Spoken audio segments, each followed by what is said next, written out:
financial accounting, statement of cash flows. We've talked about that there's three ways to get cash or to spend cash. They include operating, investing, and financing. We're going to look in particular at the operating section first, and then we'll turn to financing and investing, and then we'll pull it all together.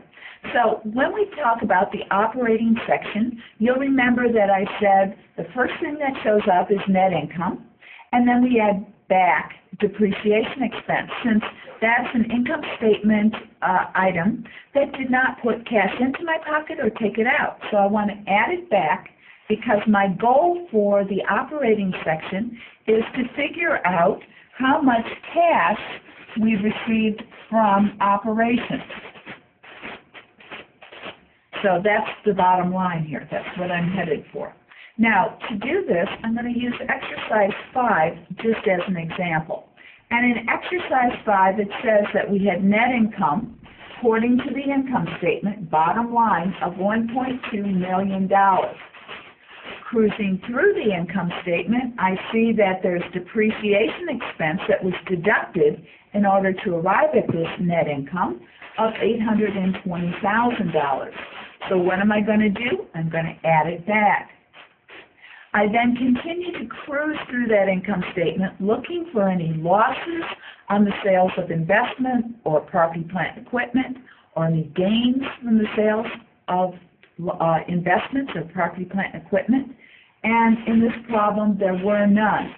So I will not have to add back my losses or subtract my gains.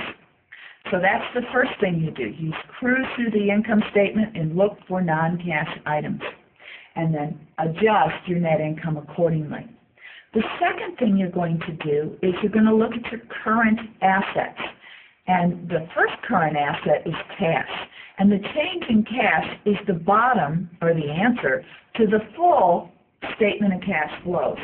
So that change in cash we will keep, and we will use that for the absolute bottom line of the cash flow statement.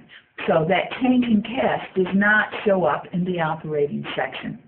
The second current asset that you generally see is accounts receivable.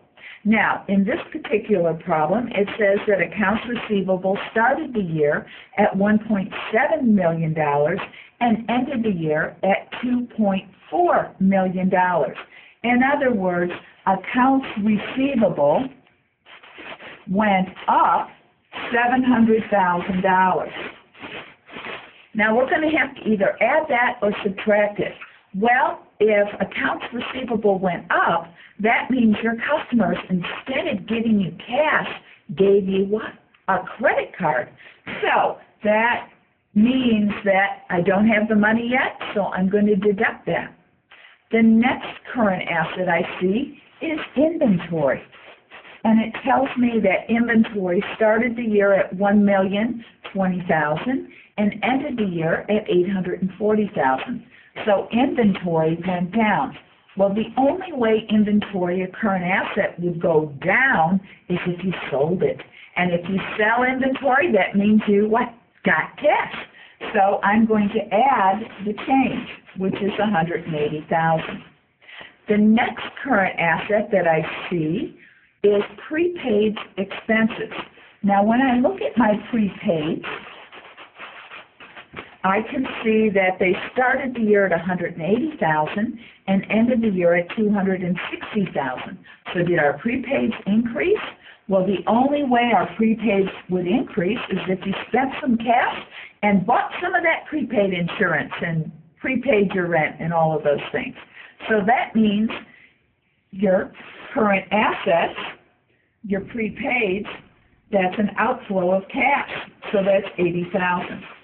So notice if I was to do a summary statement about changes in current assets, if current assets increase, that makes your cash go down. If current assets decrease, that will make your cash go up. The third thing you're going to look at is the changes in your current liabilities. And the first one we see is accounts payable. Now, accounts payable started the year at $720,000 and ended the year at $960,000. So your accounts payable increased a total of $240. Now, if accounts payable increases, do you still have your money? Yes. So if current liabilities increase, you add it. The second current liability that I see is accrued liabilities. And the accrual, or the accrued liabilities, started the year at $100,000, ended the year at $60,000. So they decreased. And if they decrease, that must mean I paid some bills. And if I pay my bills, do my cash go out of my pocket? You bet. And the final one we see is income taxes. Now let's see if you can do this. Income taxes had a change of $20,000. Income taxes started the year at $120,000, ended the year at $140,000. Income taxes went up. If income tax liability goes up, does that mean you still have your money and you still owe those bills? So what should we do with that $20,000? Well, I'd add it, wouldn't I? Now, taking all these changes, I find that the cash from operations is $1,640,000. So I may have had $1.2 million net income or profits, but notice how much cash came in because I operated my business.